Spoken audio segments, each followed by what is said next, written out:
حضرت رسول خدا صلی اللہ علیہ وسلم پر نماز واجب ہوئی تھی تو تمام نمازیں 2 رکعت تھی، یعنی فجر بھی 2 رکعت، ظہر بھی 2 رکعت، عصر بھی، مغرب بھی، اسی طرح عشاء، تمام نمازیں 2 رکعت رسول خدا پر واجب ہوئی تھی۔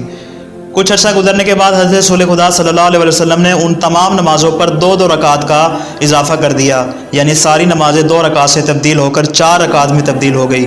یہ عمل انجام دینے کے بعد آپ نے نماز مغرب میں سے 1 رکعت کو کم کر دیا، یعنی نماز مغرب 3 رکعت پر مشتمل ہو گئی، جبکہ باقی نمازیں 4 رکعت پر مشتمل ہو گئی۔ اور جب سفر کا مسئلہ پیش آیا اور اس میں نماز کی کثرت کرنے کا حکم آیا تو رسول خدا نے ہر نماز میں سے